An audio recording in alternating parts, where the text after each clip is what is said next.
जय जगन्नाथ समस्त को मोर ये कुनी ब्लॉग रे स्वागत। प्रथमतः आपण मानक प्रथमाष्टमी अनेक अनेक शुभेच्छा और शुभकामना। तो देखिपे मामा ये प्रथम मो ड्रेस जो नुआ ड्रेस को पूजा करके देदेला से मु पिंधिकी आसला पूजार बसिली। सी मत जमी चंदन लगे चाउल पकईकी मुंडे बंदापना कर पूजा करने कथा करदेला। तापर ये आमर नुआ धान भी पूजार लगे आ नुआ धान चाउल पिठा खीरी भोग लगी सारा ही आमर नुआ चाउल खिया जाए। आ से धान पूजार लगी सारापर से जो माणबसा गुरुवार से धान पूजार लगे। तो मामा ये पूजा करदेला। आ गोटे अच्छी आमर प्रथा कि बिरी जो नुआ बिरी रे बड़ी करी ताको पूजा करा जाए।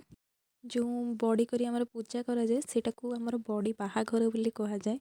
जानी आपणकर सेपटे सेमती प्रथा अच्छी कि नहीं, जदि आपणकर से भाया पूजा करा जाए तो निहाती कमेंट रे जणाइबे।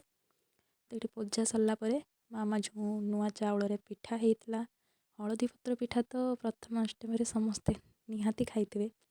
तो ये खीरी भी होता खीरीटा लाल ये देखा कि जेहेतु अल्प टिके चाउल थी नुआ चाउल आटा घरे ही कुटा होता तो से तार जो ऊपर नाली चोपाटा से छाड़ी नाला।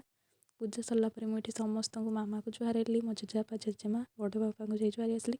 हाँ मुझे कहूनी बड़ी बाहागर यहाँ हूँ सेटा। तो आपण मानकर अच्छी कि नहीं आप निहाती जानवे।